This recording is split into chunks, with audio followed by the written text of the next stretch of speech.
एक शांत और पुरसुकून कस्बे में जैद नाम का एक नौजवान रहता था। वो दुनिया की दिखावटी चीज़ों से दूर बस अल्लाह की रज़ा में जीने वाला इंसान था। सुबह की नमाज से रात की दुआ तक उसका हर दिन ईमान और सादगी में गुजरता था। उसी कस्बे में ह्यूबा नाम की एक लड़की रहती थी, हिजाब वाली, शर्म हया वाली और दिल से बेहद रहमदिल।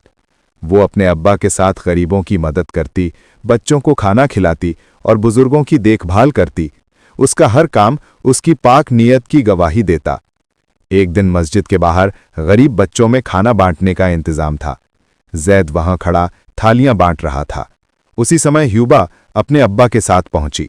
उनके बीच बस एक पल के लिए नजरें मिली, फिर दोनों ने नजरें झुका लीं।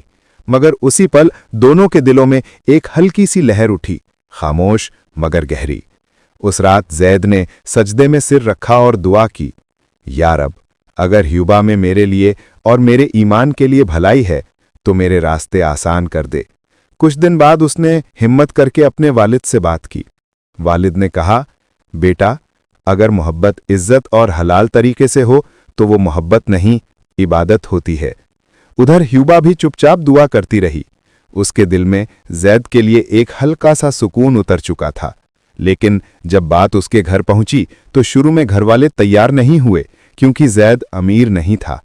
ह्यूबा ने हिम्मत करके अपनी मां से कहा, अम्मी, दौलत घर को सजाती है मगर ईमान और किरदार दिल को सजाते हैं। कई महीने सब्र और दुआ में बीत गए और आखिरकार एक शाम ह्यूबा के अब्बा ने कहा, हमने जैद के किरदार को देखा है, मैं अपनी बेटी उसे ही दूंगा। उस दिन दोनों के घरों में खुशी फैल गई। जैद ने शुक्राने की नमाज अदा की और ह्यूबा ने आंखें नम करके अल्लाह का शुक्र अदा किया। निकाह के दिन मस्जिद फूलों और नूर से भरी हुई थी। काजी ने पूछा, ह्यूबा, क्या तुम जैद को अपने निकाह में कबूल करती हो? शर्मीली मगर यकीन भरी आवाज आई, कबूल है। और उस एक शब्द के साथ दो दिल नहीं, दो दुआएं एक हो गईं। निकाह के बाद जैद ने कहा, मैं तुम्हें इसलिए चाहता हूं क्योंकि तुमने अपने रब को मुझसे पहले रखा। ह्यूबा मुस्कुराई, और तुमने भी। दोनों को समझ आ गया, जिस मोहब्बत में अल्लाह शामिल हो जाए वो सिर्फ दुनिया में नहीं, जन्नत में भी साथ ले जाती है।